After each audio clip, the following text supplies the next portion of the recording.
Hey everyone, welcome in. This is Diabetes the Second here with the Dragon Warrior Randomizer Seed of the Week for January 17th, 2021. The rules for the race are the same as usual and are shown on screen for your reference. For more information about the Seed of the Week, the Randomizer, and the DWR Discord community, check out the description below. If you want to try to catch some live racing action, I stream DWR fairly regularly at twitch.tv/diabetesthe2nd, usually somewhere between 8 p.m. and midnight Eastern, including viewer-requested seeds and community races. Most reliable times to hop in are on Wednesday and Sunday evenings around 8 to 9 p.m. because that's when we have scheduled races rather than just pickups that may or may not happen. So those tend to be pretty well attended, and hopefully we'll see some of you there. As usual, I'll be doing some post-commentary after my run this week. Let's go ahead and get things started.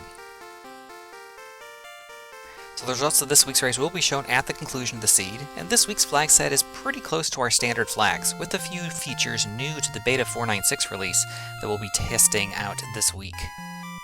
As usual, expect a randomized overworld map, town and cave locations, chest and search spot treasures, enemy zone skills and spells, hero stat growth and spells, repel in dungeons, and scared metal slimes. Quality of life tweaks are the name of the game with these new features, including the ability to eliminate the full screen flashing when spells are cast, and a permanent torch setting that will automatically grant the 3x3 illumination normally granted by using a torch in dark caves. Neither of these is likely to make a significant impact on the race setting, but it's definitely nice for less experienced players who may not know the dungeons as well, and those who simply don't want to risk getting lost and losing time trying to do dark navigation, so that is a pretty nice feature.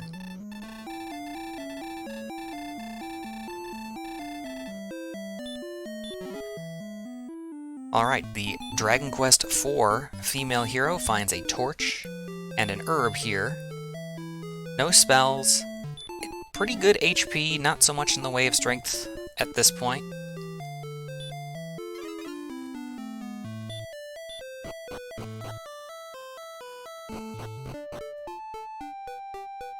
Lots of high encounter rate tiles outside, so that's usually pretty good for grinding.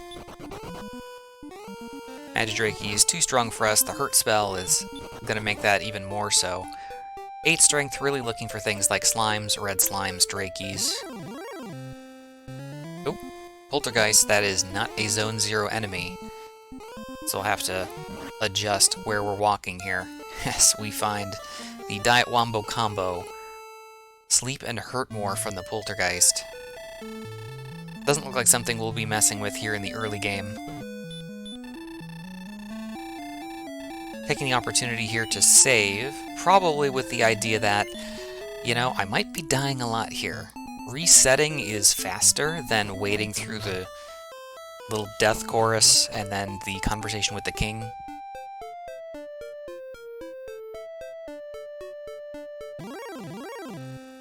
Ah, there we go, much better.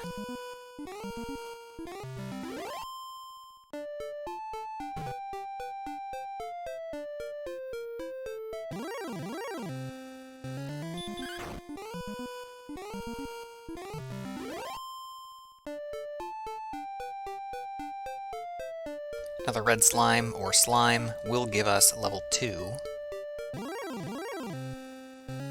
Oh. Okay, so it looks like we might be... We saw Poltergeist both northeast and southeast. I suppose the castle could be on the very eastern edge of its zone. So anything to these, we might have to go south in order to stay in Zone 0. As we get a very fortunate crit on the Magidrake, we throw the torch that we had in the throne room and pick up level 2, almost all the way to level 3. 2838 there at level 2. Nothing mind-blowing, the little bit of extra strength does help. And the big boost from the Magidrake makes getting level 3 quick work. 4226 here at level 3. Again, same thing, nothing mind-blowing. It will make some of these battles a little bit easier.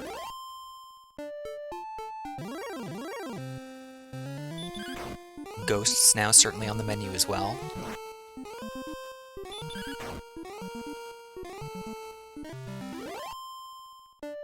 Hurt makes them a little less palatable, but still very fightable.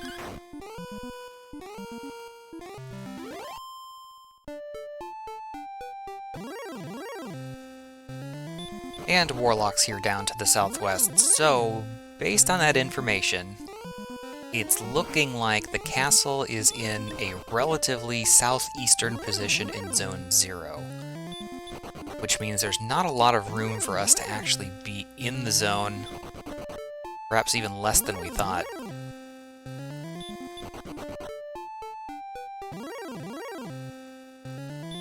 When we talk about enemy zones, what we're talking about is, as we take a death to the ghost there, fair enough, we'll take the death refill. The overworld map is 120 by 120 tiles, and there are 15 by 15 tile squares within that map. And those are the enemy zones, and each of those zones will have a set of up to 5 possible enemies, roughly all about 20%.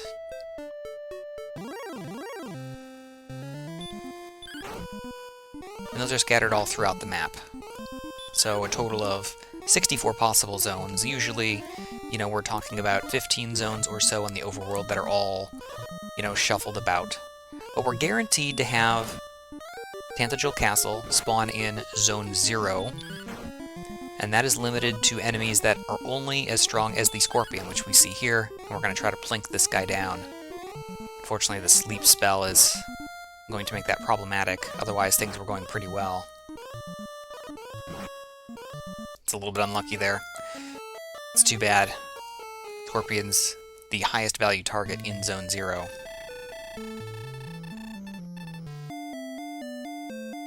Immediately east and west of Zone 0 is the appropriately named Zone 1. And those enemies are limited to those up to wolves. So only enemies that are as strong as or weaker than a wolf will be in that zone. And north and south is Zone 2, also the same parameters, just a different zone, or a different group of enemies than is in Zone 1. So really, what we're looking at here is, since Tantagel can spawn anywhere in that 15 by 15 square, it looks like it may have spawned possibly in the very bottom right corner, where there may be only 1 or 2 tiles of Zone 0 even accessible for us to walk on, which means that we're going to be facing bigger enemies pretty much no matter where we walk. That's why I'm pacing back and forth here over just those couple of tiles to see if I can find some of the weaker enemies rather than skeletons, warlocks, poltergeists, etc.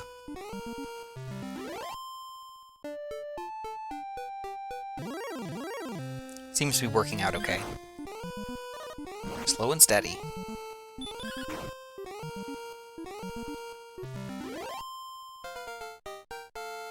The ghost gives us enough for a level 4. 1815 and return. Yeah, it's probably time to branch out a little bit. As expected, we're already facing some bigger enemies. We do have a decent bit of agility at 31 for level 4, so we have at least some ability to run. We know the Scorpions have sleep, but this is a nice enemy if we can defeat it. Oh. They have Fire Breath too, that's a problem.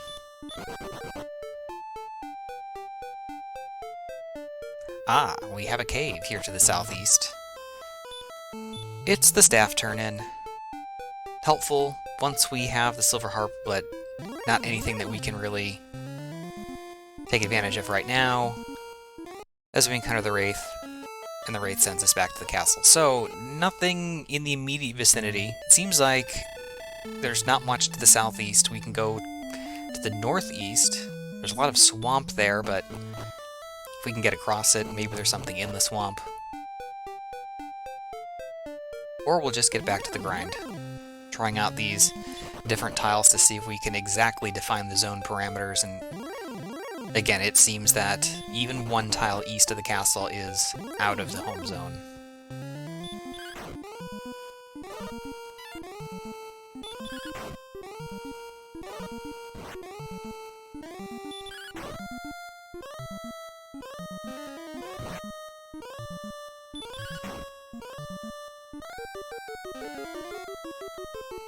I was about to say that even though these would be slow fights, Magidrakes would be fightable, but we just saw that the Magidrake, in addition to hurt, also has heal, and that's a problem. We can only blink him down by 2-3 damage at a time.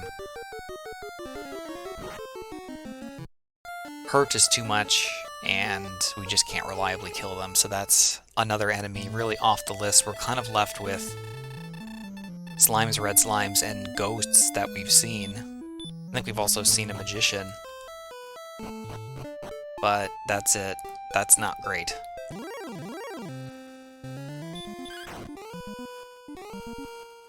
Oh, of course, the magician also knows sleep.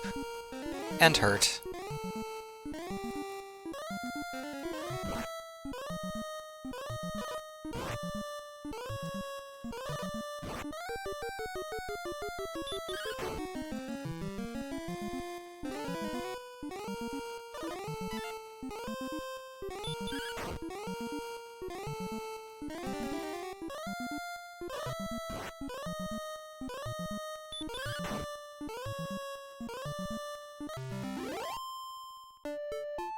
Oh, we got the kill. The good news is we do have, with 37 HP, we have the stats to outlast the magician, even if it puts us to sleep and casts hurt a decent number of times. The bad news is this is horrendously slow.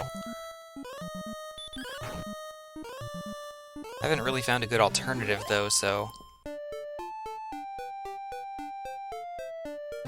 seems like the right thing to do.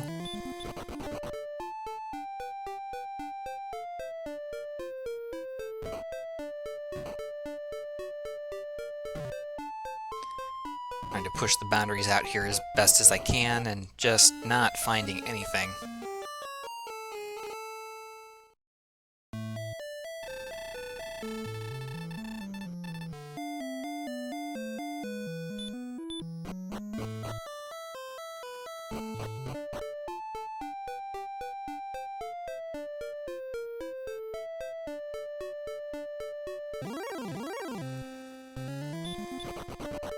Alright, this zone to the southeast, we've seen the gold men in already. I think it was either just confirming there that is indeed the same zone or not.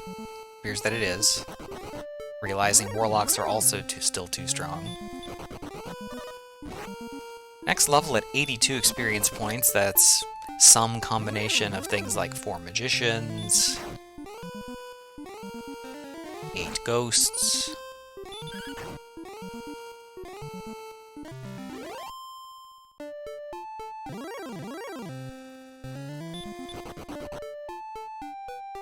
even in slow grinds, this is just such as these. It can be beneficial to try to power through it. You never know when the next level is going to bring 20 strength, you know, hurt more, even hurt, sleep, heal. All those would be immensely helpful right now.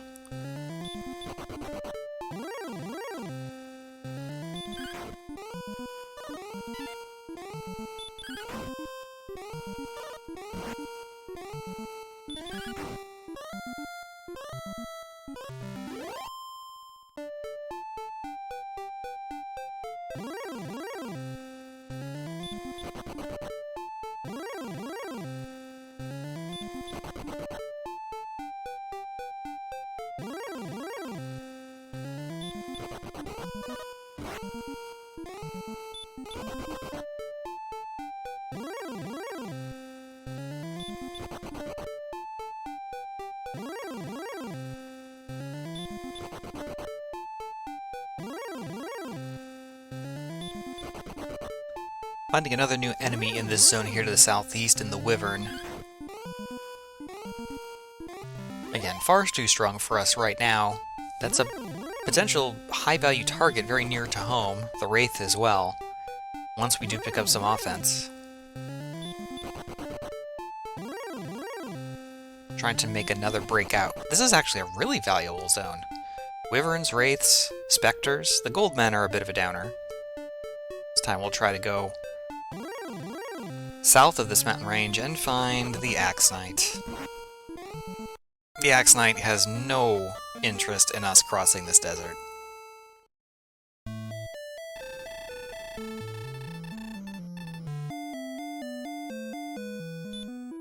back to the king. And back outside, presumably to continue the grind here. Again, just 16 experience points for the next level. A couple of magicians will do it.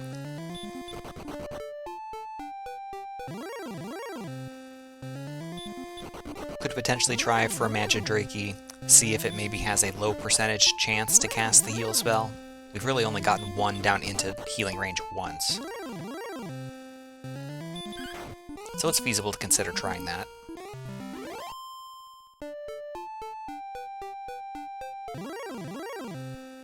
And trying to find a way to stay in Zone 0 and fight the enemies there. I'm not sure what's even in Zone 0 or part of Zone 0. It seems that the tile above the castle must be, but there's no way to get encounters on by standing on a single tile. You have to walk back and forth. So there's a 50% chance of getting an encounter there. We're not sure about these tiles or not. It seems that if these tiles are part of Zone 0, they have at least one or two enemies in common with the adjacent zones. Nice crit on the Magidrake, bypassing the healing range entirely, and getting us level 5.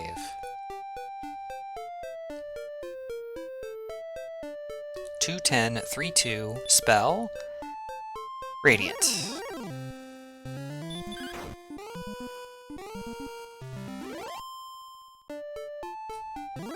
It's a fairly empty level. The extra agility might help a little bit if we try to push the exploration for run success. 2 strength's not going to really help us get things killed. The Radiant spell doesn't help us do anything really at this point either.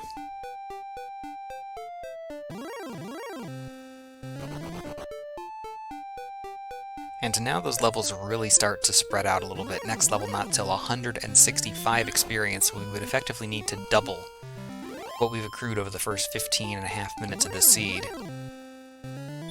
in order to get to level 6.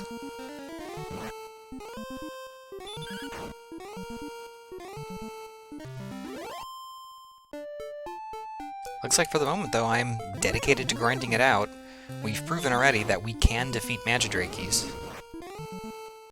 Scorpions are still a bad idea.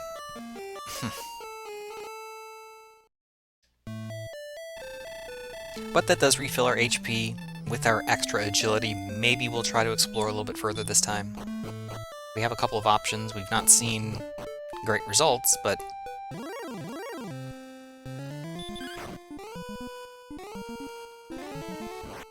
man, 16 minutes in, no chests identified,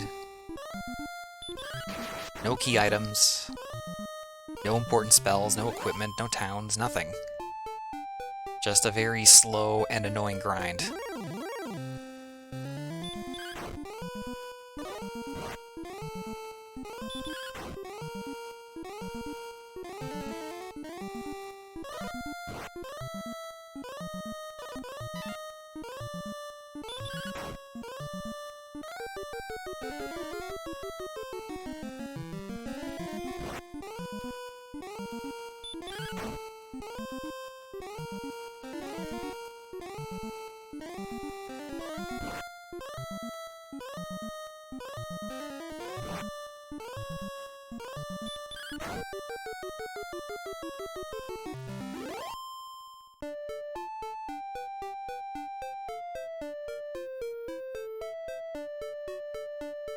Since we seem to be dedicated to a relatively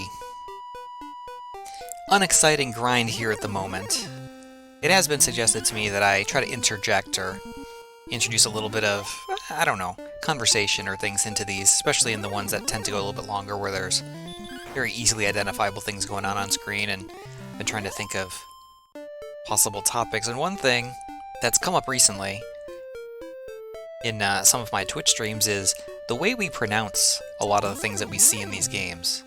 You know, all these mystical places, especially things that have gone through the sometimes high quality, sometimes lesser quality translations from the Japanese original over when it was localized to the States. And I think because Dragon Warrior was one of the first games I had, certainly the first RPG I had ever played as a very young kid. I mean, I knew how to read, but I guess sometimes my attention to spelling was not always the best, as we are dodged and sent home by the Magidraki. Hoping to continue the grind here again momentarily. I was convinced that the hero's name was Edric. First, the hero is not... It's not that person. That's your ancestor. Second, there's an extra R there. It's Erdrick, not Edric. 2 R's. But there were a lot of pronunciations. They weren't wyverns, they were wyverns. You know, they were... the town of Remulder, or for some people it's Rimuldar, was Ramilder. You know, it wasn't Gwaelin, it was Gwenolyn, even though there was only 1 N in that one. You know, is it Charlock? Is it Charlock?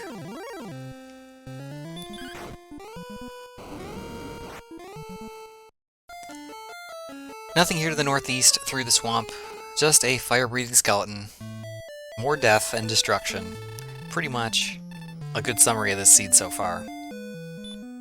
So I thought that was very interesting, just kind of thinking about the way people pronounce things, especially in these very early games. Especially for those of us who experience these as young kids who, you know, oh boy. Blue dragons in this terrible zone.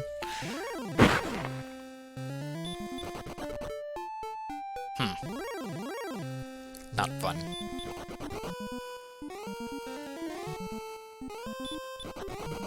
But yeah, it's definitely interesting to think about the fact that there really weren't established pronunciations. There isn't a voiceover, there isn't an audio track, there's no official pronunciation guide. So none of these answers is particularly wrong, except for the ones where you miss letters or put letters in that don't exist. Younger me is... well, apparently he's a little bit better than some at reading and otherwise, but perhaps he needs a little bit of guidance. But very much remember being very consumed in this world. Like, I probably read through the Traveler's Handbook, or Adventurer's Handbook, or whatever it was called, and looked through all the awesome stuff that came with these early RPGs. The maps. There was a poster with a complete bestiary and map of the overworld and all kinds of stuff. There was just a lot of really cool stuff. I definitely remember being very enthralled and interested in that kind of stuff, and it's amazing. We don't really have that, or a good analogous feature these days with a lot of games. I mean, certainly they look a lot better. The world building is inherent in the gameplay, as opposed to here where, frankly, you had to explain what the heck was going on in a book, because there wasn't enough text space on screen. There's not much in the way of animation on screen. It's hard to storytell when you have very limited space to do so, but you can draw and explain and have all this stuff in text, in print, with colorful graphics and pages and artistry. We've really gotten away from that these days, but, you know, sunrise, sunset, that's just how it goes. So our continued exploration there in the southeast really got nowhere. There is some more swamp to the extreme southeast. We certainly don't have enough HP, and without a healing spell, herbs, or anything else, that's going to be a problem. We know that there are Charlock tier enemies at least in the Blue Dragons immediately to the south. We found an Axe Knight further to the south in that southern desert. That seems to be, if we're going to continue to explore, the direction that we have to go. In the meantime, looks like we're going to continue the grind. Again, 165 for the next level. Seems to be the best course of action, with no immediately nearby towns, caves, or anything else that's drawing our attention.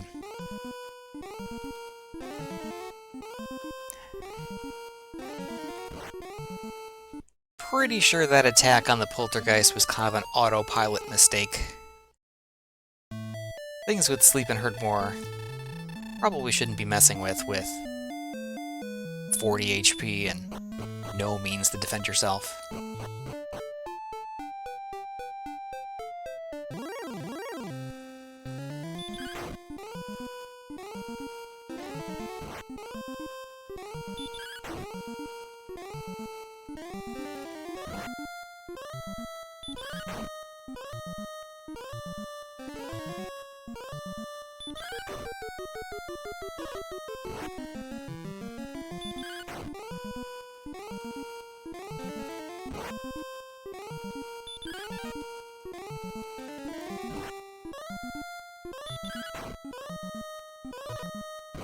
Continuing the wars of attrition here with the Magidrakes, seems like they must cast heal at a relatively low percentage. We're also doing just enough damage now that depending on the rolls, we can bypass their healing range entirely. Enemies will not heal unless they have 25% or less of their HP remaining.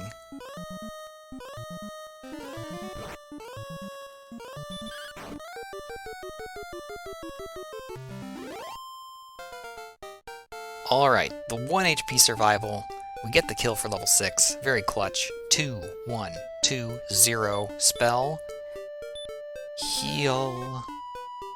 It's not a complete game changer, but it's gonna open up a lot of things for us.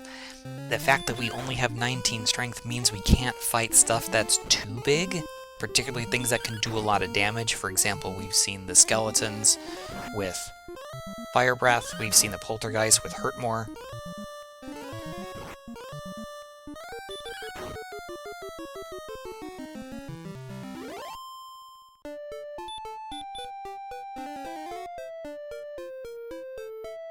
The warlocks here to the south might be worth pursuing. I don't think we fought one long enough to see if it has any scary abilities. Certainly we haven't damaged one enough to see if it has a healing spell.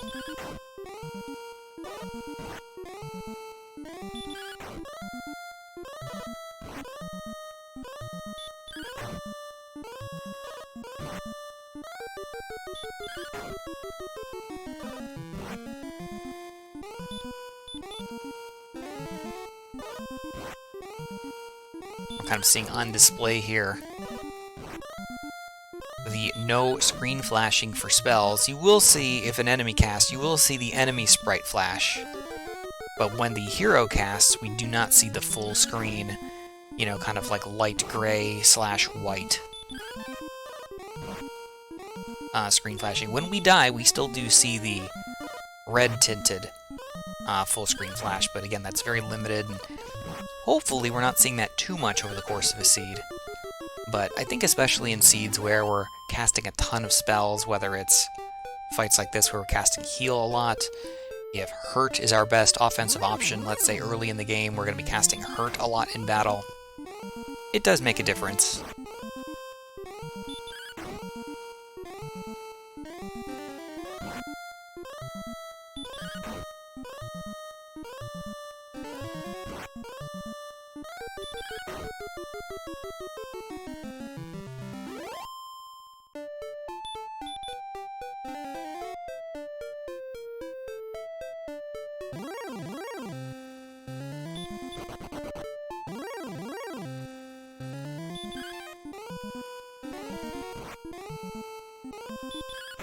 The Drakies have just enough ability to dodge that it's super annoying.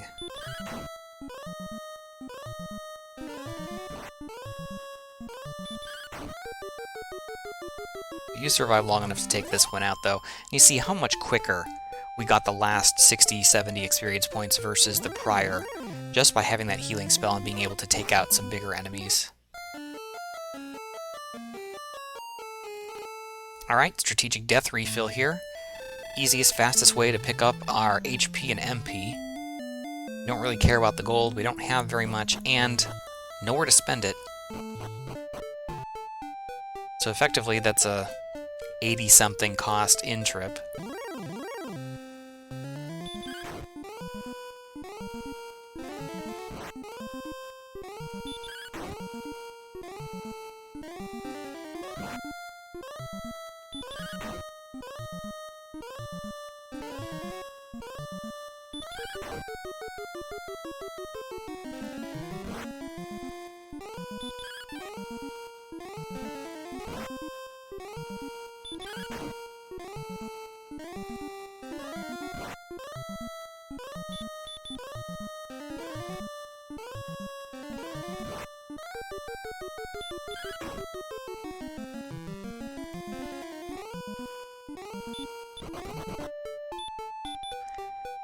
Really getting frustrated by the amount of time we put into that Magidraki battle, and that one just really wanted to heal repeatedly.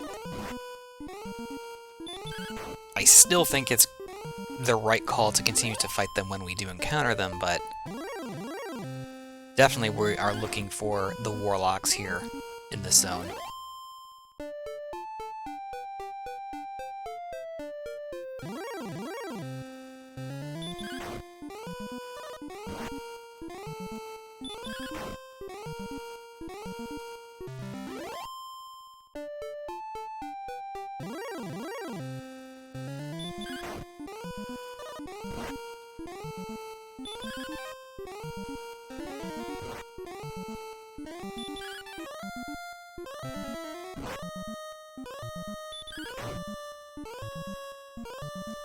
Alright, so here we are, having crossed the 30-minute mark in this one. Just level 6. A couple of spells. No equipment, no towns, no chests checked, no search tiles located. Just slow, painful grinding. And so far, we've really not had much inclination to do otherwise. Every time we step out of the initial couple zones, we're faced with really tough enemies. Fortunately, the blue dragons do have stop spell, which does give us an extra chance or two to run, it seems.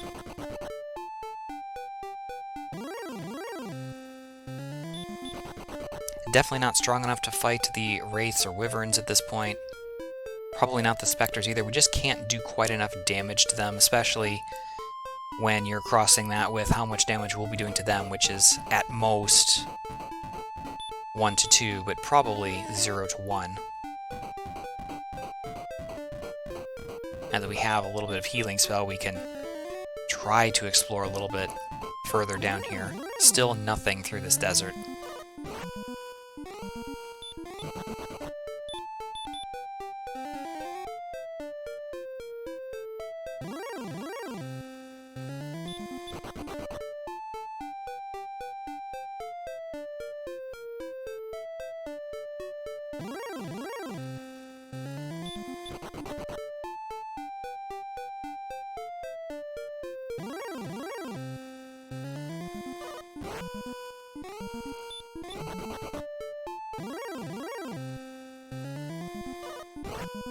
Yikes. Good, hurt more targets. But we don't have hurt more. We don't have enough attack power to swing. And we frankly just don't have enough agility to prevent the back attacks and the run fails. Ugh. That was a pretty decent bit of exploration there. Unfortunately, we just, again, we didn't find anything.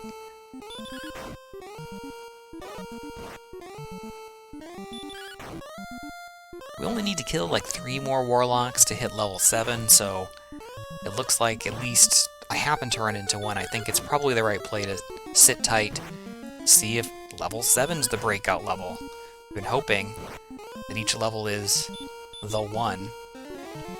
Again, big strength gain to fight things better, big agility gain to perhaps run through some of these zones, big HP gain to traverse some of these swamps or survive run fails. A big spell, sleep even would be very helpful. Hurt more obviously, but even simple hurt will probably put things like the enemies that we've seen here in this zone to the southeast in play, things like wyvern, specters, wraiths.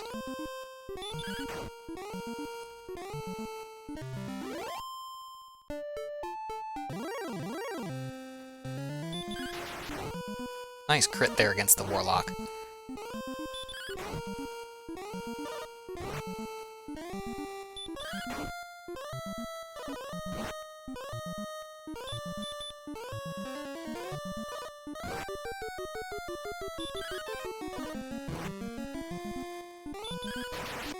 Another crit. Love it. Alright, just 20 experience points from the level. Another Warlock will give us level 7.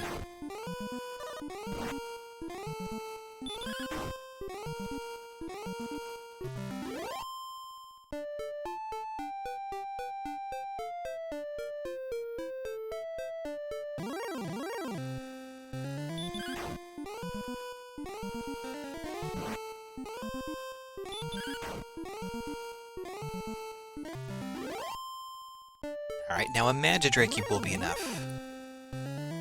Probably find the Warlock first, that's good enough for me.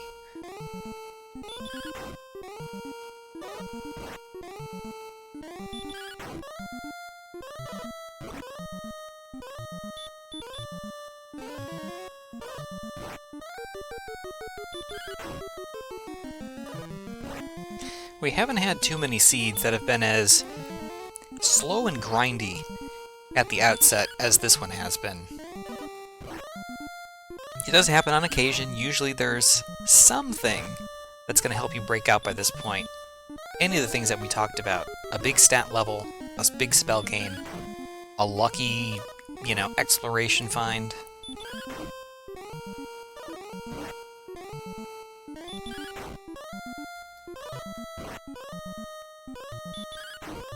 But sometimes a game is just like this. We all know how grindy and slow the vanilla game was. At least this is faster than that, but... Hey, there's our big stat gain. 22, 8, 18, 0, and stop spell. So that opens up a number of possibilities. This is just a death refill here. So you see, we just did 6 to the Wyvern. Unfortunately, it does a lot of damage since we have no equipment. But it's at least possible to fight some enemies in those zones. We have Stop Spell to put some of these other enemies into a safer range as well. We've seen the Poltergeists with Sleep and Hurt more. We can neutralize them now. The Wraiths that also have Hurt, we can move to the southeast and try to fight them. We're not going to be taking on any blue dragons with the Stop Spell. But if we do cast it and it lands, it does potentially give us more opportunities to run. Although with 50 agility, we shouldn't have that much difficulty. It's probably higher probability to just try to run.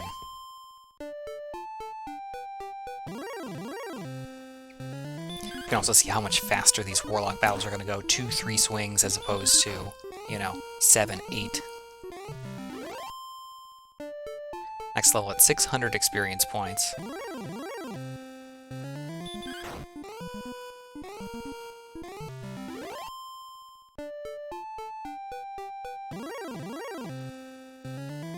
Surprised I haven't moved into the zone to the east. Granted, these are all safe battles now in this zone, so maybe it's a little bit slower, but it is a little safer.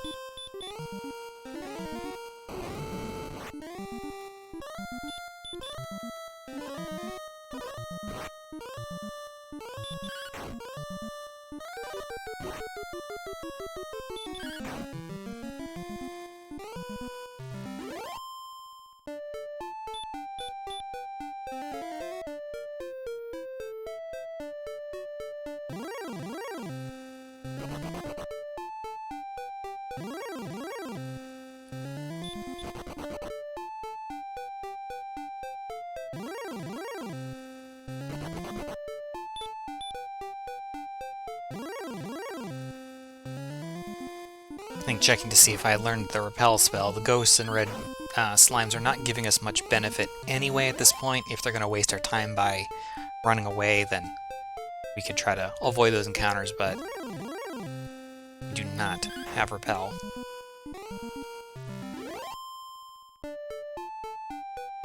There we go. Being a little adventuresome and getting into this next zone.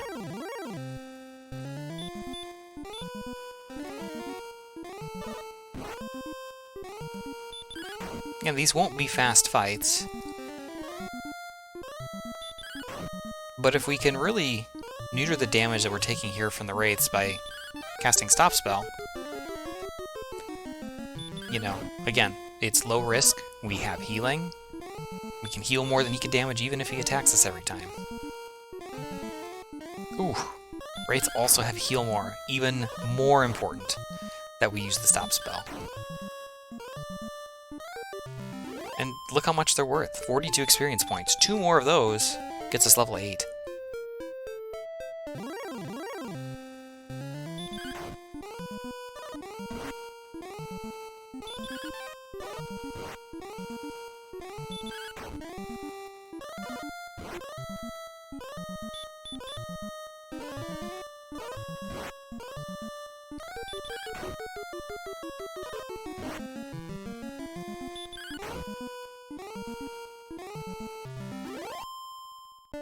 Alright, that little foray into this adjacent zone, I think, really should reinforce that this is the zone that I need to be grinding in right now.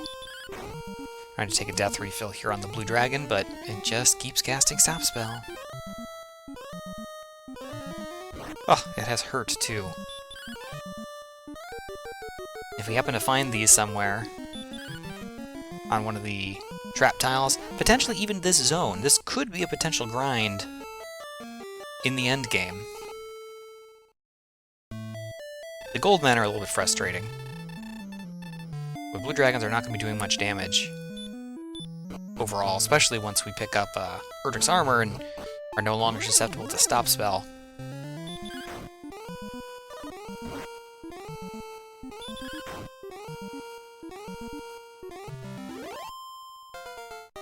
Alrighty, level 8. 3 to 39 HP.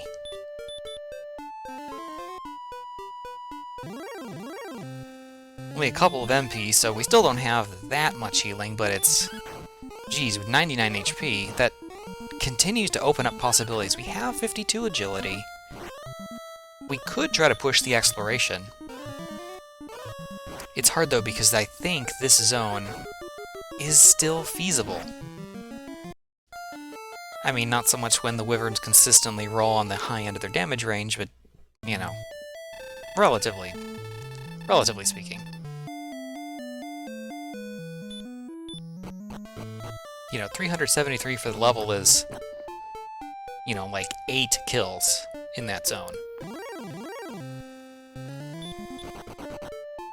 But it looks like we're going to press the exploration.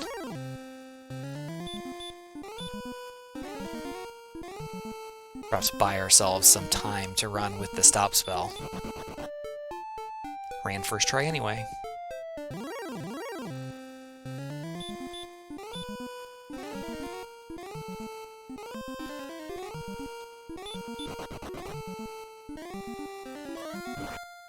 Especially now that we know that the blue dragon has hurt, it's, I think, really not necessary to cast Stop Spell there. Wolflord, another good target down here, worth a little bit more than the enemies that we've seen earlier.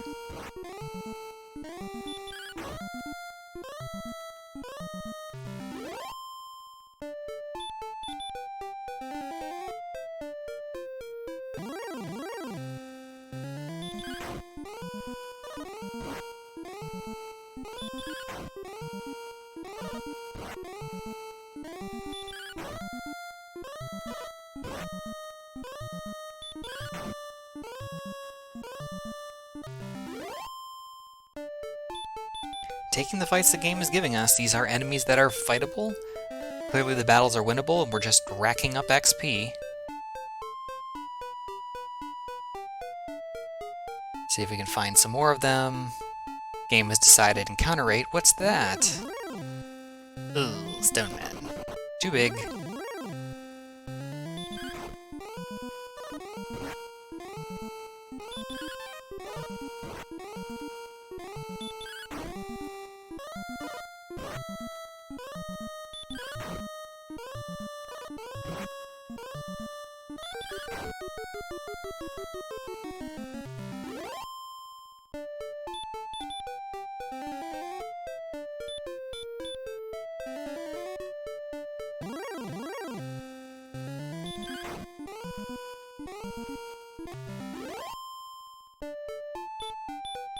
So really looking like with the big strength gain at level 7 and the big HP gains, we've gotten 57 HP in the last 2 levels, that perhaps we've finally broken out here a little bit.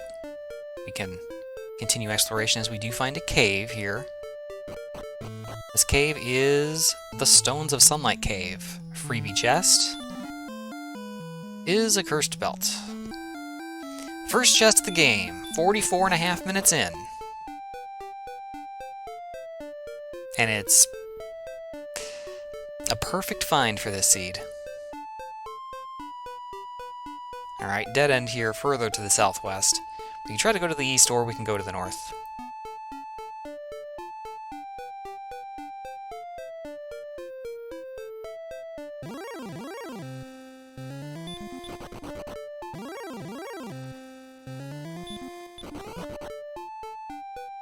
A town! This isn't that far from home.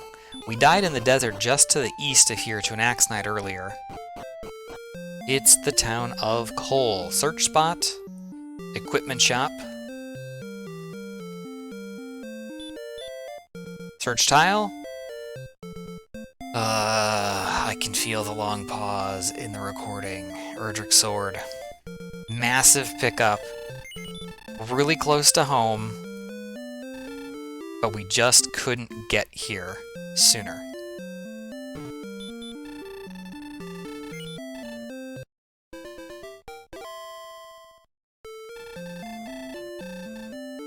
That is immensely frustrating. That would have made the grind up to this point so much faster. Look at how much damage we're going to be doing to these enemies now. 17, 19 there to the Droll Magi. 29.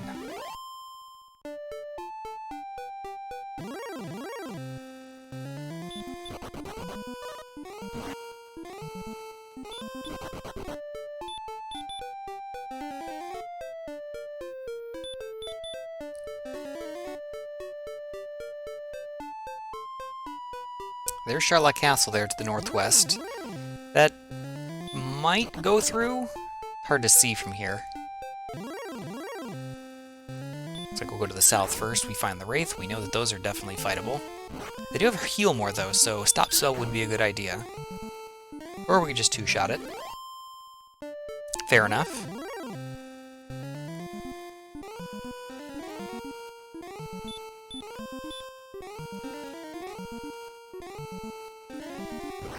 Am I really gonna try to fight a blue dragon here?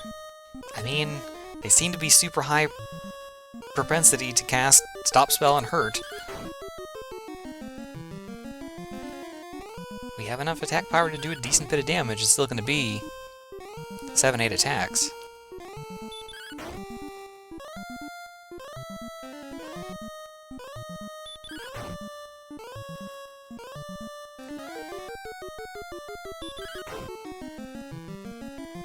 You know what? I can't argue with that. That's 180 basically free safe experience points.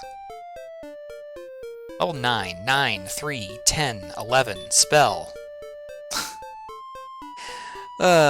When the game decides it's time to play, you're ready to go. That's hurt more. Looks like we picked up outside also.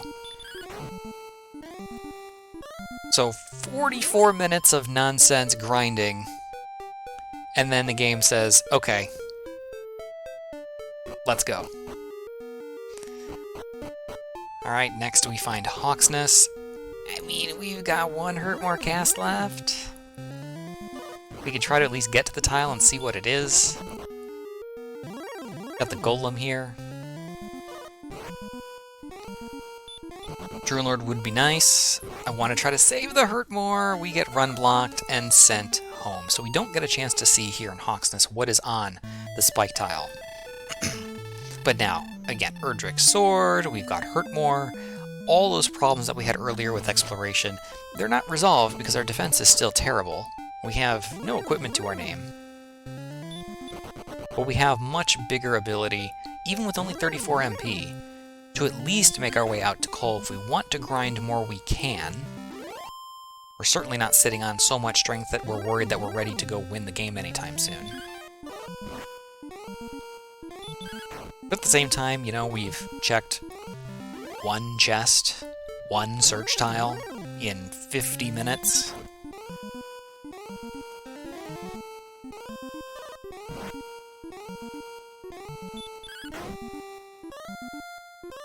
Taking the kill there with the Golem Man. You know, we did see some equipment over in coal.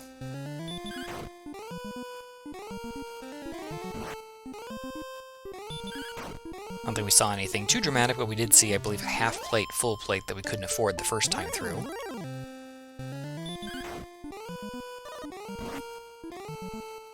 Considering our defense is Garbo, putting something on would be helpful.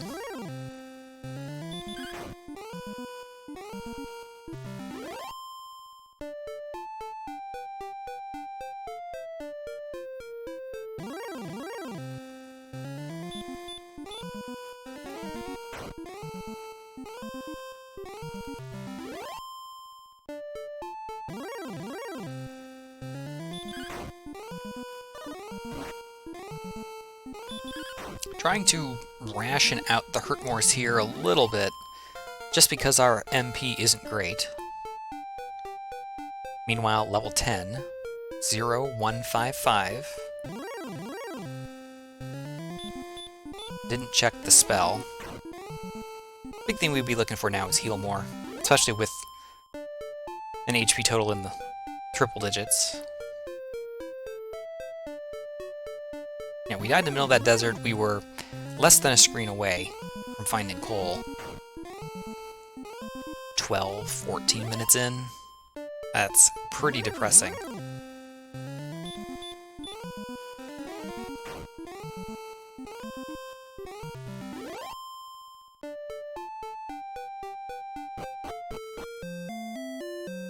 Might not have been possible to cross that desert just seeing the enemies that were in that zone. Yes, we haven't really seen too many Axe Knights, but the Rogue Scorpions have pretty high agility.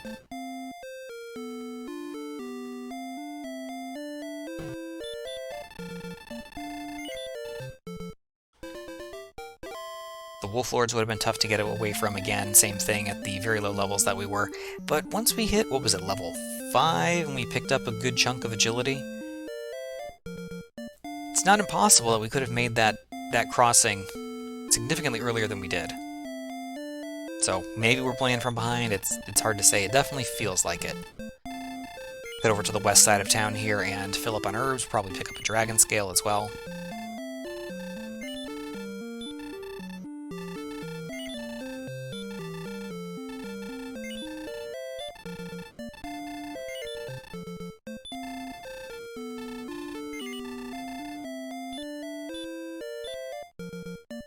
Alright, there's the dragon scale.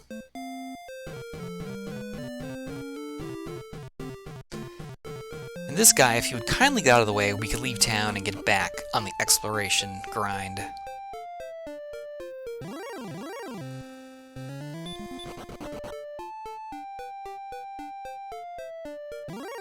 I'm gonna go up and see. It looks like we can get around Sharlock to the south. We'll see if this actually goes all the way through or just dead ends around the back of the castle.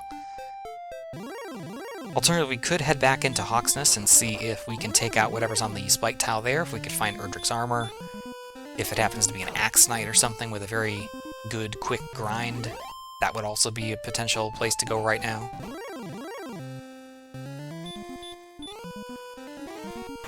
Meantime, it looks like we're just going to hammer away at Druid Lords. Nothing wrong with that.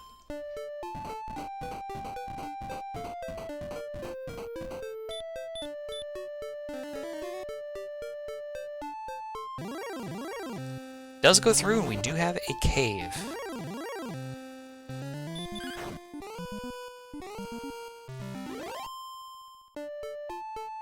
There's a town there also. And there's our permanent torch feature. Didn't have to have a torch in our inventory and use it. Didn't have to cast Radiant, although you can cast Radiant over the top and have the full expansion to a 5x5 lit area, but the permanent torch feature is very nice, and there it is on display. As we take a look at the mountain cave. Magician guarding the chest decides, you can just have this cash. Take the money, don't hurt me.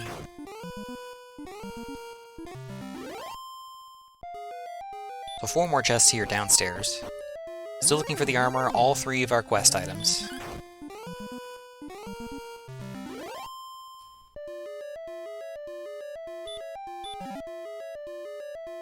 Hey, keys! Something else we haven't had, that's going to open up a lot of additional checks.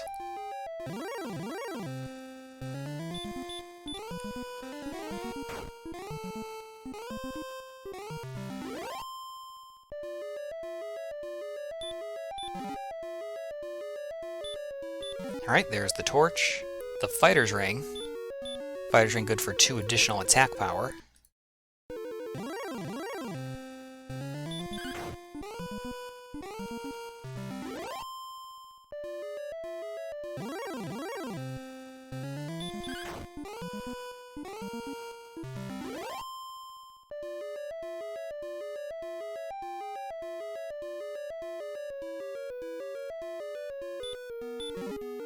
And the last chest is some cash. Looks like we're going to go ahead and cast outside to check out this town.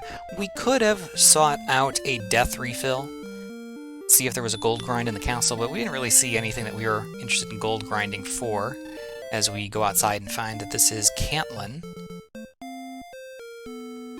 Full plate, no shield.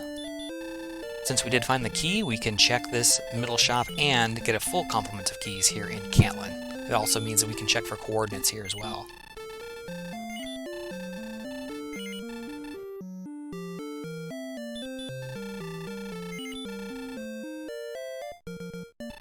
Small shield, and again, full plate, otherwise nothing worth gold grinding here for.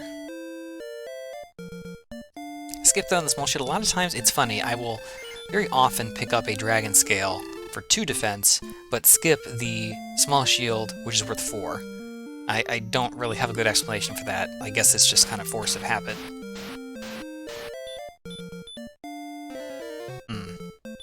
Choosing to dip here onto the barrier tiles without going to the inn first. It's going to be close. We do have a full complement of herbs. We should be able to make our way out. 34 north, 23 west.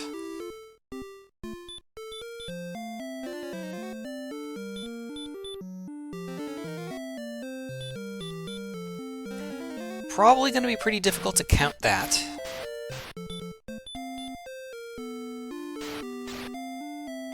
Considering we got here by going south, then east, then south, west, and around, so those coordinates are most likely somewhere roughly due north of where we are.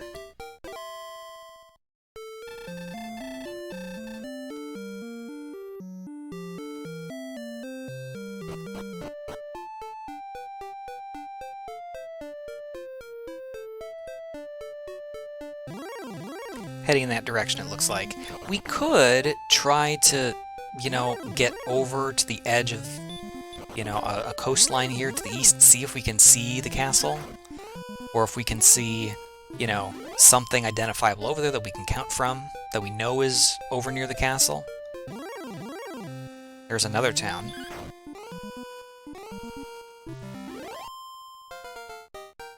And there's level 11.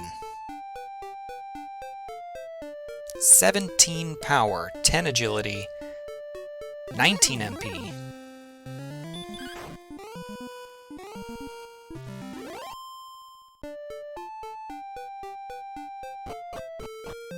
The town is Grinham, so good thing we picked up keys. We can check the 3 chests here as well as the cave in the back. Large shield, good enough. It's large shield good for 10 more defense points. 61, respectable. We find Erdrick's Token, quest item number 1 acquired, our second cursed belt. and a torch.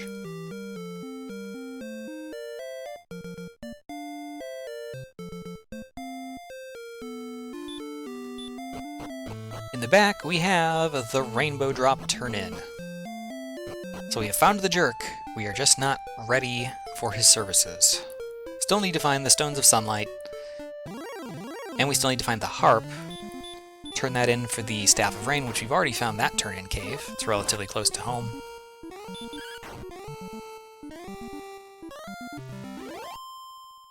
And of course, the armor is out there somewhere as well.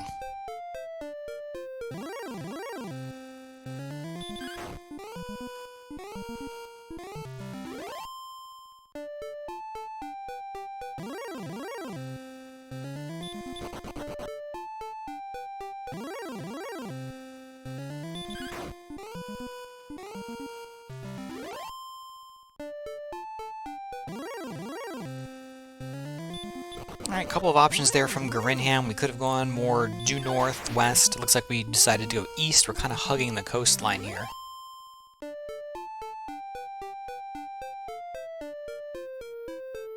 This long river does come to an end, so we can cross.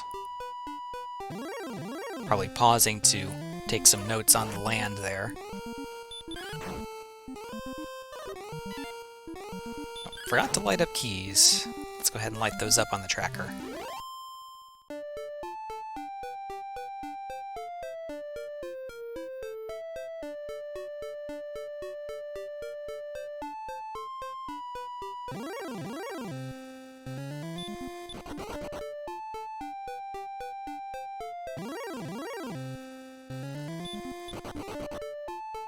Alright, this little peninsula seems to be empty.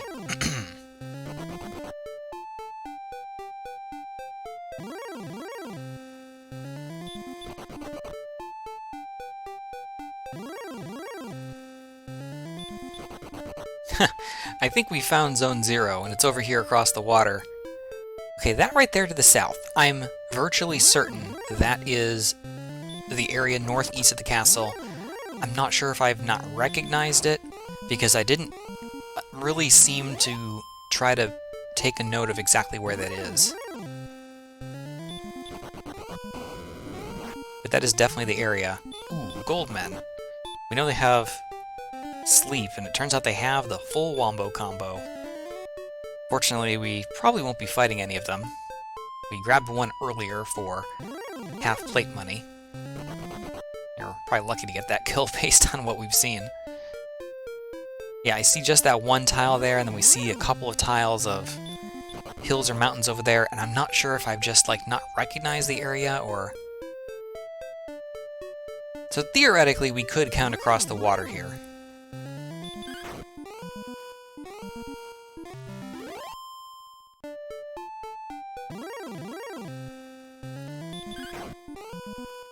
Might not be the easiest count, but it's manageable.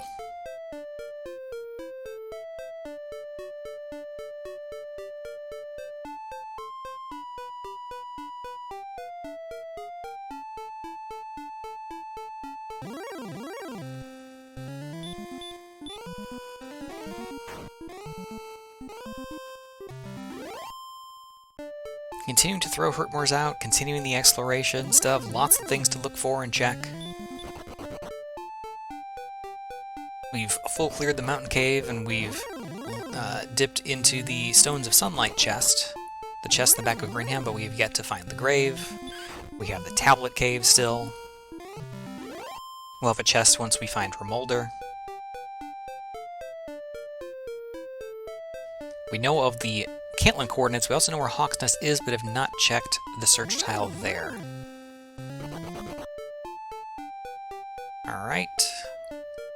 Looking like a dead end here to the north, so nothing really beyond Garinham, it seems. Ooh! Ooh! Metal slimes with Dragonlord breath. Yuck! That's terrible. Really hard to run from. I mean, we can survive if we're full HP, but yuck. I guess he really wanted us to come home and check these chests. So first chest at home is a gold chest, a replacement key, the fairy flute, and another key. So a gold grind is available. We chose not to try to look for one earlier when we got out of the mountain cave. Once we find the grave, we could try to force one, although we have not seen a silver shield.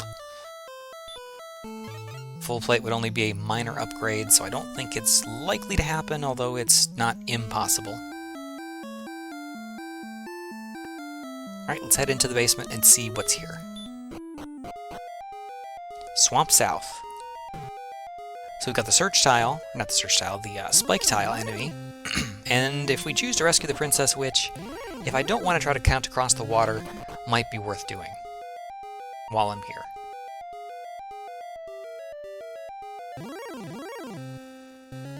Alright, it's a blue dragon. We know that these are easy to fight, can't do a lot of damage.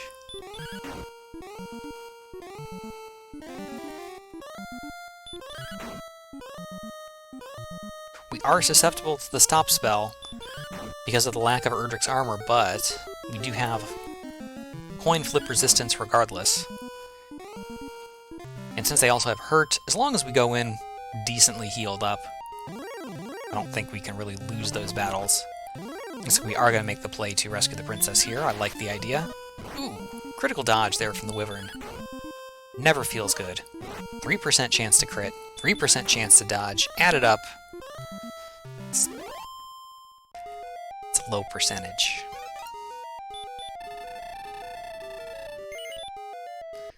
One in 1,024.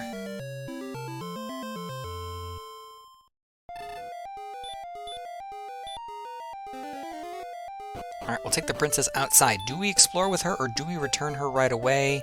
Looks like I thought about hitting return, but ultimately chose not to. So it is nice to be able to carry her around a little bit.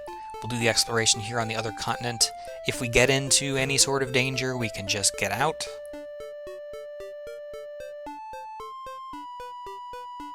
There is a cave. And it's tablet. So one chest, no encounters here. We have outside. Again, permanent torch on display.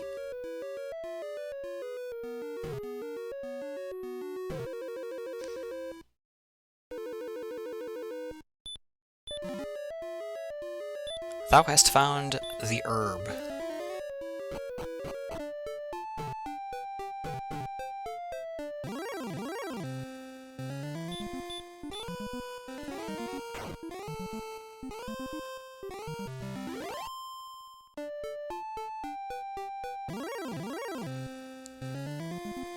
Alright, once we hurt more of this Magiwyvern, we will pick up level 12. Stats, starting to get there. HP certainly in an okay range. Strength and agility, about where you'd expect for level 11. MP lagging behind a little bit. 7, 2, 3, 17. There's Heal More, and it looks like we picked up Hurt. So Heal More is the big pickup there.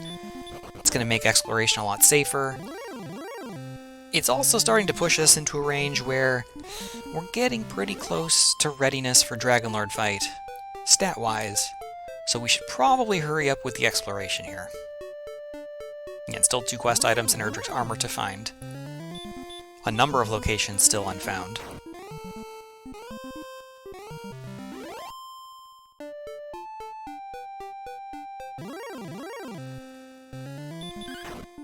Well, I suppose only 2 things still unfound. We've not laid eyes on Remolder, we've not laid eyes on the grave.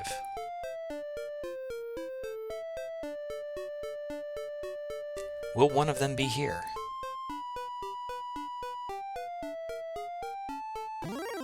The answer appears to be no.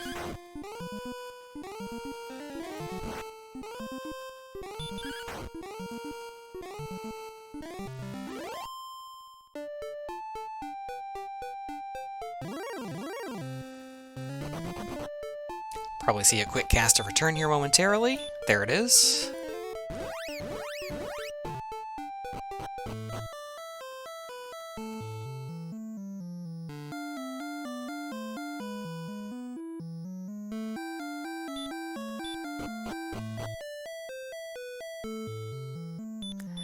Alright, Princess rescued.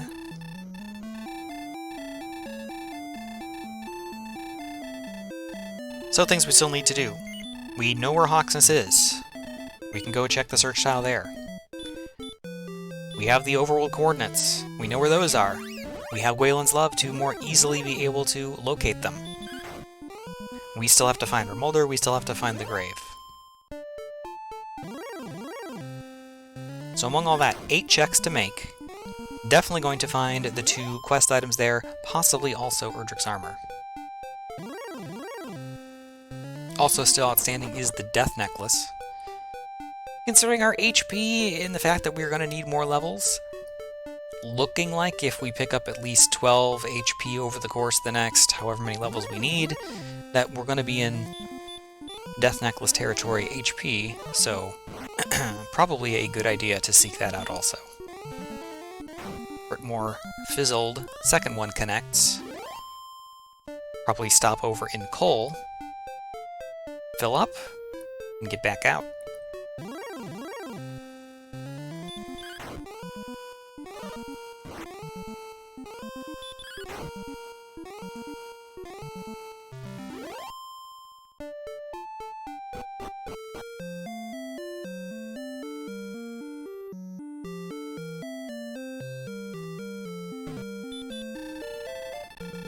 $2,700 gold, not quite enough to upgrade to the full plate.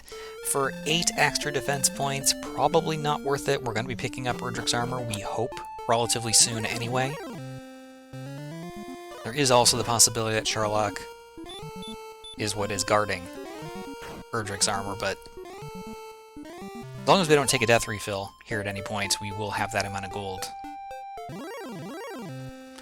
in a fight or two.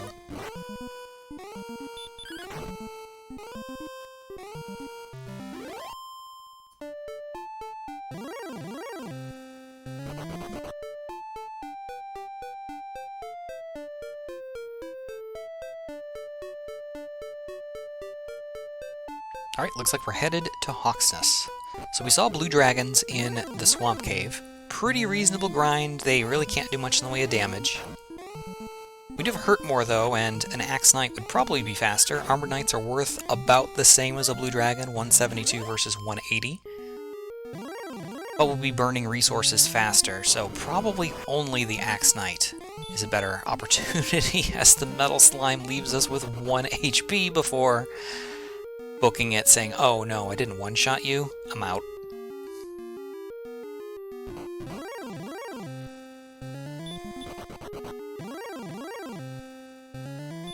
Alright, Spike Tile is a red dragon.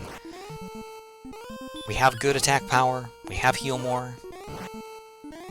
Really not a problem, probably not our grind choice.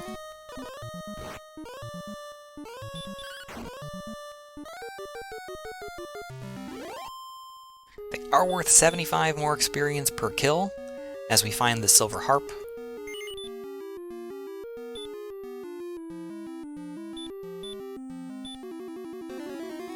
Oh! Booking it right away. Looks like to make the turn-in. We have further exploration to do down in that southwest corner beyond Hawksness. Might have been worthwhile to continue that, knowing that, again, still looking for a couple locations, still need the stones. We know where the jerk is.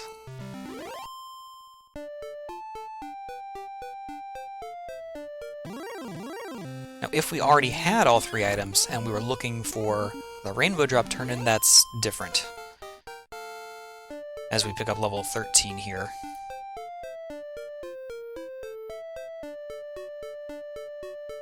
Small gains across the board, nothing special. The reason why, if the last thing we were looking for were the Rainbow Drop turn-in, we would want to make sure that when we find it, we're ready to walk in, pick it up, and go. In this case, that's not what we're doing. We're looking still for one more item, and we know where the turn-in is. So I don't really agree with that play. I think that we should have continued exploration first. But what's done is done. It's not that long of a walk.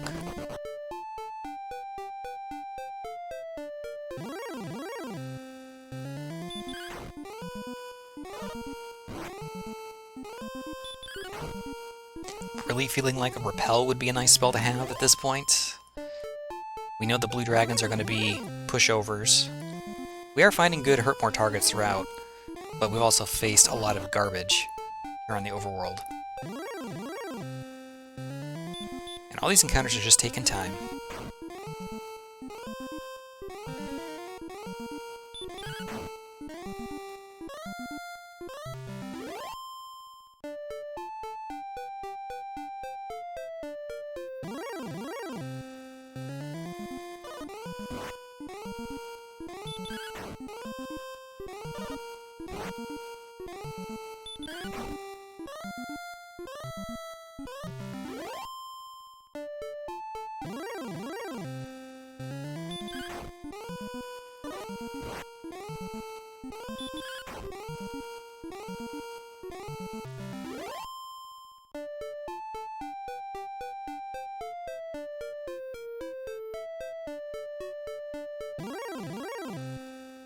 Looks like we're going to head back down into that southwest corner that we just escaped from.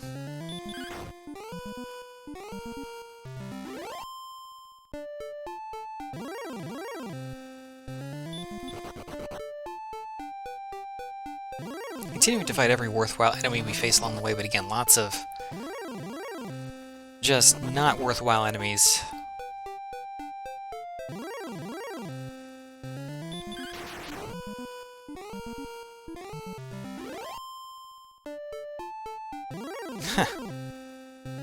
That was what, 3-4 tiles off screen? That's got to be the grave.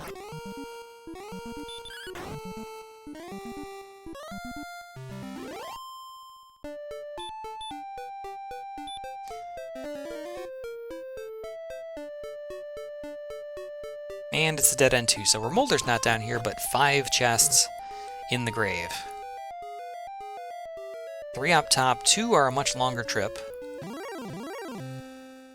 Guarding the first chest is the Armored Knight. First one we've seen this seed, I believe. Didn't do anything scary there, but it doesn't mean it can't have any abilities. Just have to see how things play out. First chest, Erdrick's Armor. Nice. We're booking it? I guess. That's not the greatest idea. We didn't even check the chests that are immediately nearby. I'm pretty sure I have forgotten that the Death Necklace is still in play. So, we found a couple of Curse Belts. That's great. We've already checked 2 search tiles. We've already gotten everything.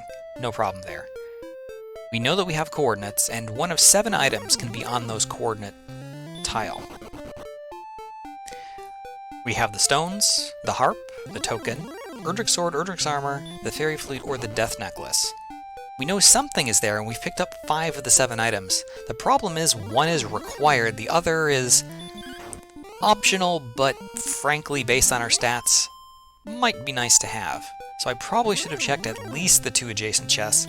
You might make the argument that, you know, not doing the deep dive for the bottom 2 chests could be a strategic decision. But, probably a mistake.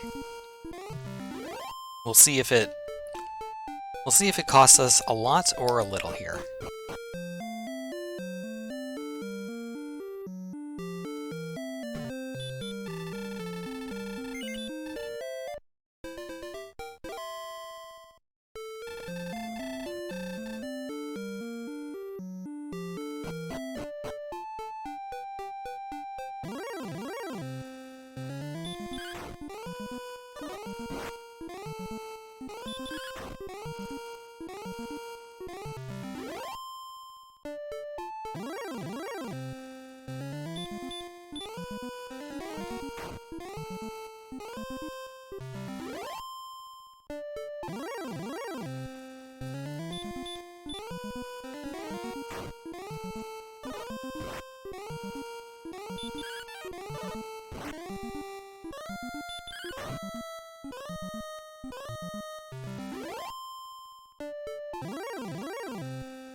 continuing to fight everything the game continues to push in my direction. I mean, these are all free, easy experience points. Surprised I haven't used Waylon's Love here to check my exact positioning. Just based on looking at the map, it might be a little bit further to the east, but this is looking pretty much where the coordinates would be. Again, the reminder, 34 north, 23 west.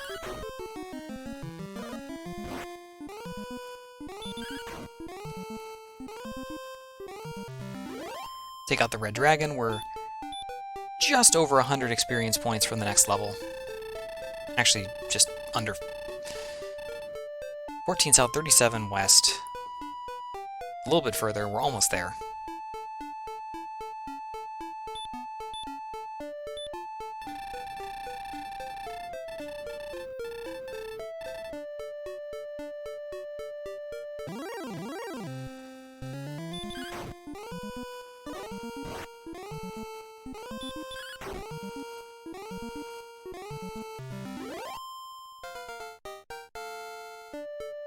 Well, before we pick up the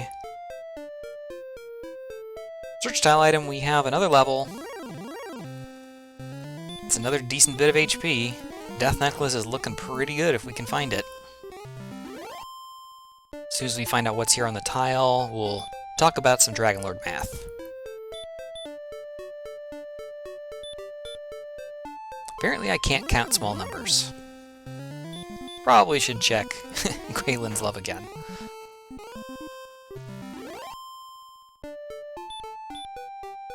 Or just keep searching till you find it. It is indeed the stones. So it is the last quest item. So we're not going to have the Death Necklace unless we go seek it out. It's also possible that the Death Necklace is either in Vermolder or in Charlotte Castle, but it would have been very easy to check the chests that were literally right next to where I was standing.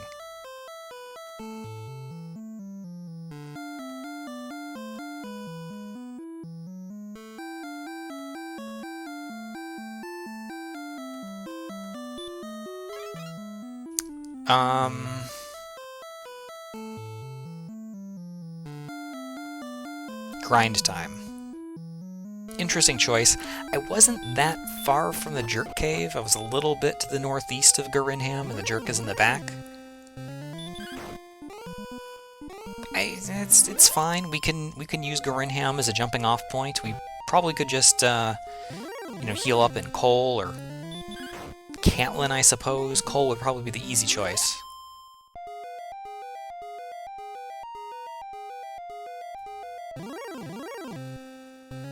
But Garinham is not that much farther past, so this is okay. So, everyone's favorite, we promised Dragon Lord math, let's talk about math. Decent approximation for damage you can do to the Dragon Lord is to take your attack power. On screen right now you can see AP is 130. Subtract 100, which is the Dragon Lord's defense power, leaving 30. Divide that in half, 15. That is our maximum roll. Divide it in half again and round down.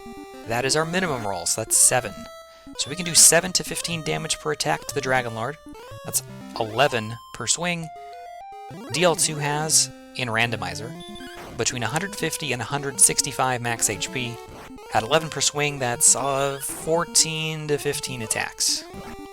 On average. Could be 1 or 2 fewer, depending on how well we roll. Could be 1 more. We have only 9 Healmores. Healmore costs 8 MP to cast, we have 77 MP. That deficit is really perhaps too big. However, at 137 HP we can expect probably a double attack or two, where we can attack twice in between healing. Or we can throw on the Death Necklace. If we were to throw on the Death Necklace, we would lose 25% of our max HP, so we would be, below where we are now, but we would still be above 97, which is our theoretical safe threshold. That would protect us from 2 max roll Dragon Lord breaths. With only 78 defense points, we can still get hit for 50. But 137 will put us over 100 regardless. With the Death Necklace, we're at 140 attack power, That's 10 to 20, 15 on average. It's feasible.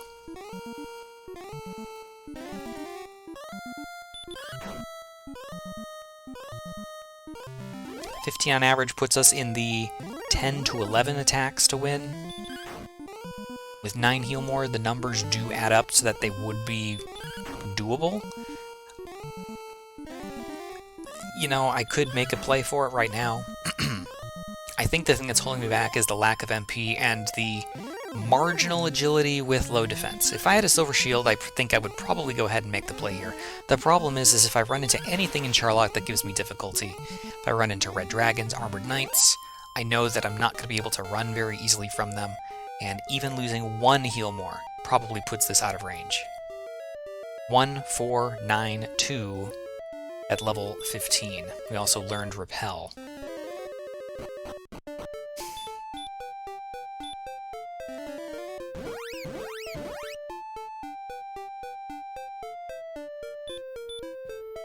That really doesn't do a lot to change the math. 1 additional attack power does almost nothing. The 2 MP doesn't give us any additional heal mores.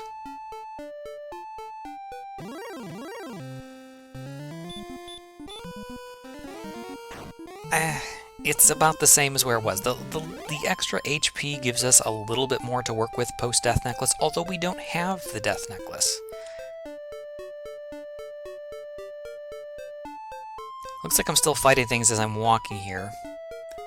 Probably sort of thinking, doing the math right now, trying to figure out, should I go, should I continue to grind?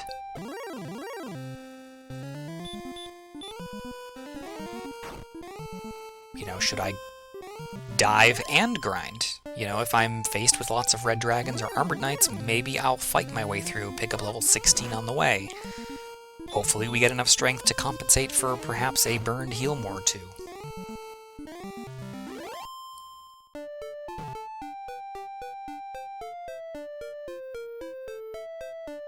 You know, there are 12 possible locations where the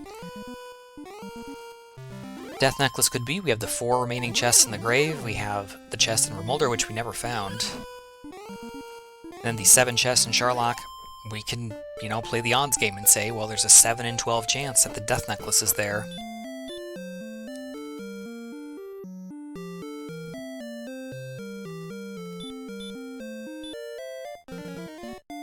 So far, I find all this a little curious.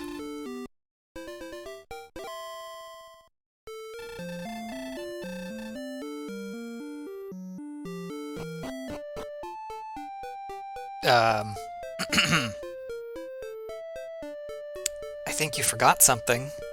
There's a reason why you chose to pass 2 towns and go to the 3rd one to heal. Yes. You kinda need the rainbow drop to make the rainbow bridge. But there's like 45 seconds I won't have back. A little unfortunate there. I can definitely say there's probably a little bit of tiltiness, or some of it is just, again, trying to do the math or figure out, should I go, should I not? Yeah, this is just, it's one of those challenging types of seeds, especially when it gets off to such a lousy start. You feel that you're consistently behind, you're thinking of ways to try to take shortcuts, or things like that. You know, but at the same time, you know, it's taken its toll. Your head might not be in the game as much as it should be at this point, so a couple of unforced errors. We've already talked about a few of them. Certainly those will be highlights in the post-game. Double-checking the stats there.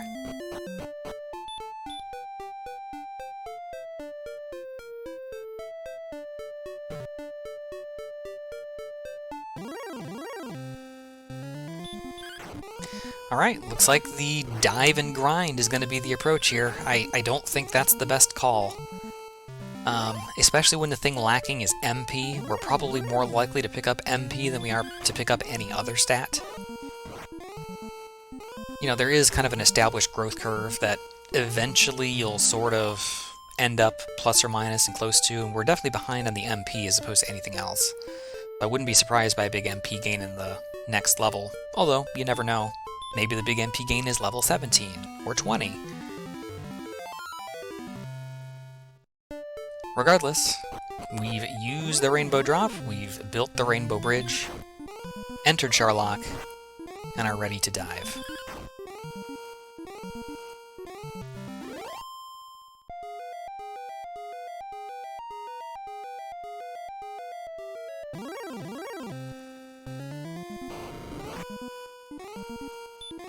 Yikes, wizards have Dragonlord Breath. That's the first one we've seen this seed.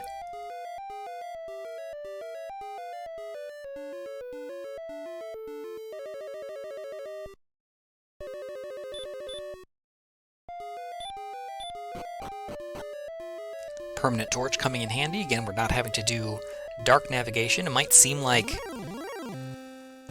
you know, they're not showing me very much. Really? This is the feature? Yes. Without a torch or torchlight, you would only see the tile that your sprite is standing on. So you have no idea if you're in an open area, if you're surrounded by walls or anything. The only thing you would be able to tell is if you were standing on a staircase or a chest, and only barely because there's only a few pixels that you can see around your character model. Otherwise, echolocation via bunk strats. Or, you know, memorize the layouts of the dungeons and the paths you need to take, which, as somebody who's run probably 500 of these seeds over the course of the last 2 years, probably know these dungeons way too well.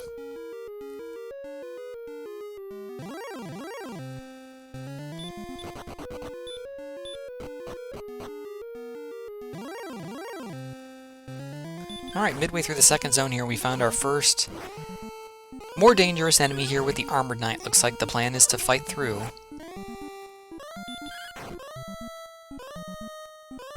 The nice thing is we have a lot of HP.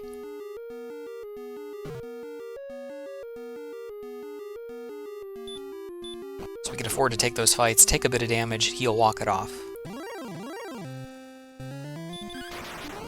Nice crit there on the Star Wyvern allows us to take no additional damage while picking up 105 experience points. Need about 1,000 for the level.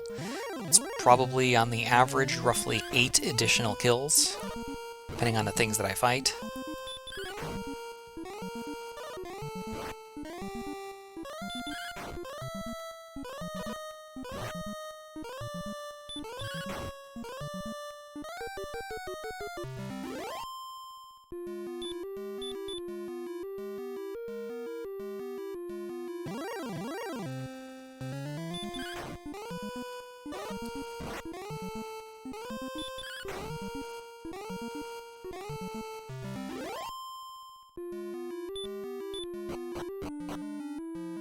Alright, we got through the middle zone, now to the bottom zone. Continuing to take the fights that make sense. Now that I'm under 100 HP, wouldn't be surprised by using an herb or running or trying to run from a couple of fights here.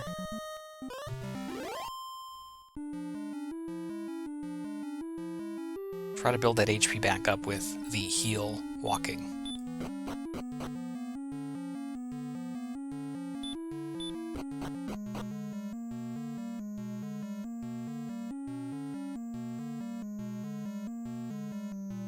Alright, we made the left turn. We did not pursue the treasury. So we are going Sans Death Necklace. Opting instead to lean on double attacks.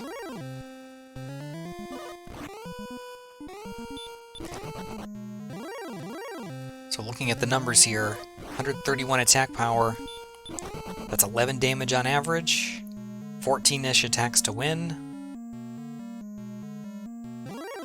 Just 9 heal mores. So we're going to need a good 3 doubles in this fight to have a good opportunity. Assuming we don't have to lose a heal more here to the Red Dragon. Fortunately, we get the crit there to wrap it up.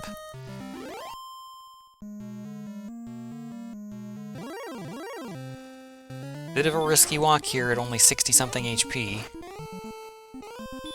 Probably should nom some herbs.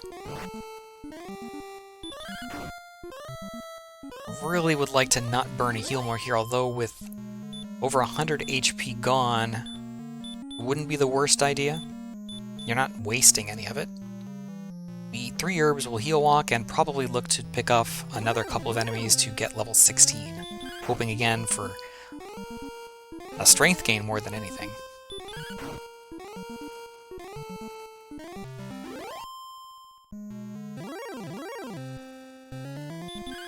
Alright, Green Dragon will be enough.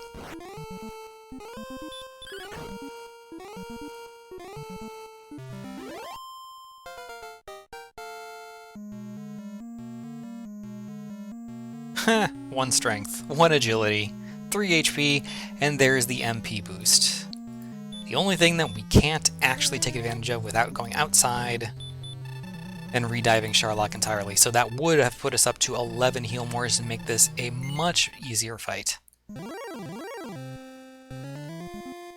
As it stands, still sitting about 14 attacks, 9 heal mores,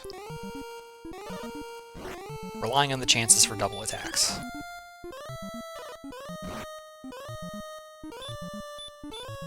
We use our last herb, hopefully we can coax a stop spell out of the Dragon Lord. We do.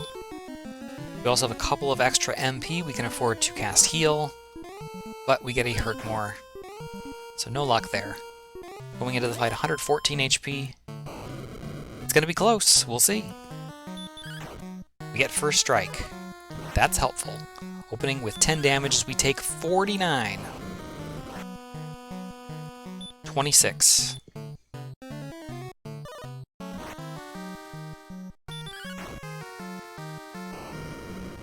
39.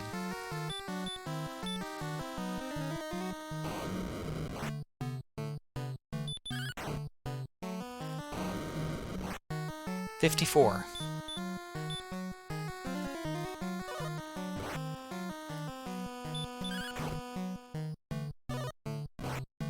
66. There's a double. 77.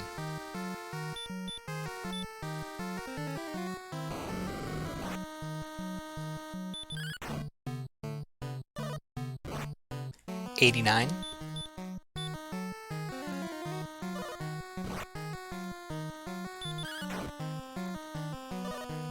100 even. There's our second double. 114.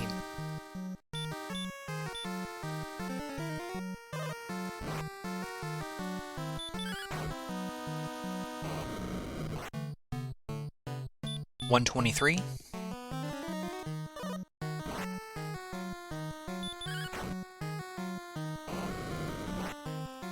135.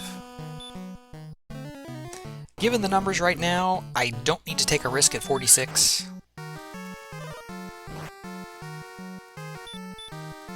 That's 143.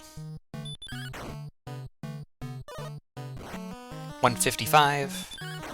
Guaranteed to win at this point. 164 is enough. Yeah. That would have been a closing triple attack there. We got 2 doubles during the fight. We opened with a double. And we only rolled below average maybe twice. So we're very fortunate in that fight. Very good rolls throughout. Decent luck in getting double attacks. So it works out. Right after Gwaelin decides to say, let's go. Tale comes to an end at 1 hour, 37 minutes, 40 seconds. Well, I think it's pretty obvious that the start of this siege was pretty horrible. I mean, we've really, I think, hashed out at this point the problems. The castle seemed to have spawned in the extreme southeast corner of Zone 0, so there really was not much in the options of things to grind on in the early game. We really had to slug it out with 1 or 2 enemies that we could actually fight. And it just took forever to get anything super useful. Not much strength in the early game. We finally got heal at like level 6. That allowed us to expand a little bit. We had a big strength gain at level 7. That opened up things a little further, but really it was finding coal at level 8, picking up Erdrick's sword, and then immediately taking out 1 or 2 more enemies and finding Hurtmore level 9, and that's what opened everything up. Beyond that, everything else pretty much went as you might expect. I mean, it's just hack and slash away at things, cast hurt more, gain XP, gain stats, go win the game. I will say in the late game it was pretty obvious I was making a lot of mistakes that I don't normally make. We highlighted a couple of them already, but just reinforcing them. After finding the Harp in Hawksness, I immediately returned to the castle to do the turn-in when I should have just walked outside and finished exploration in the southwest corner. The grave was just past Hawksness. I should have seen that before going back and walking all the way there a second time. When I walked inside and found the armor a few moments later, I immediately left the grave to pursue the overworld coordinates. Yeah, something's going to be there. The death necklace would have been nice, but the stones were what I were looking for, and they were not guaranteed to be there. So that's a big mistake. As we said at the time, you could argue that not doing the deep dive was a strategic choice, but since I skipped the ones that were immediately next to me, that is a big mistake. And then, of course, healing up in Grinham and actually forgetting to pick up the Rainbow Drop, which was the whole point of going there in the first place. I can probably put all of those into the frustrated, feeling behind, not thinking things through category. And those are simply things that you can't do in a race, or especially in a tournament setting. Those are going to lose you spots, those are going to lose you races, for sure. They're not huge time losses, but add them all together, they had the potential to be bigger than they were. You know, if the stones weren't on the map and I have to go back into the grave to search for them, big time loss. So, the only thing left to do now is to see how we fared against the field. So let's go ahead and check the results to find that we finished in second place. Surprisingly good, but, you know, thinking about it too, in a way, maybe not surprising. During this run, unquestionably, it felt like somebody must have been able to make the trip to Cole and find the sword very early compared to us. It wasn't until 45 minutes in that we found Cole and picked up the sword. That said, the zones that needed to be crossed were guarded by tough Sharlak enemies. You know, immediately to the south we saw blue dragons. In that desert we saw axe knights, we saw rogue scorpions, we saw stone men, all things that we would have struggled with low agility and, frankly, just low stats across the board. Brute forcing the cold may just not have been feasible, given all of that. And even though the grind was painfully slow, with no access to Zone 0, plinking down one or two enemies for multiple levels, we didn't take that many deaths, we didn't dedicate that much time to the exploration, so instead of, you know, doing a bunch of dying and not gaining XP, at least we were able to do that. So eventually we found the sword, we got hurt more, broke everything open, and although it was frustrating, we did get the job done. GG, looking at this results conglomeration here, GG to DK this week. 12 minutes ahead of me and more than 20 minutes ahead of Smashy in third. That is a very impressive run for this very challenging seed. And frankly, kudos to everyone finishing this one too. You know, it would have been very easy to nope out after seeing the start that we were going to be dealing with. But just another day in the life of the hero of randomized Alfgard. It's Rando for a reason, that's why we do it. So we've reached the conclusion of this week's DWR State of the Week. If you enjoyed the content, please feel free to like the video, leave a comment below, subscribe to the channel for more. Come visit us over at twitch.tv/diabetesthe2nd for more DWR, similar content, lots of races, gameplay, and sometimes casual seeds. Also check out the description for more information about the Seed of the Week, the Randomizer, the DWR Discord community, and keep in mind that Randomania is hosting the Tournaments of Hope to benefit the Bale Project, January 29th to February 7th. I'll be racing the DWR tournament on the 29th, starting at 8 Eastern. Lots of great runs and races throughout the week, all for a great cause, so check those out too. Until next time though, this is Diabetes the Second. Stay healthy, stay safe, and take care.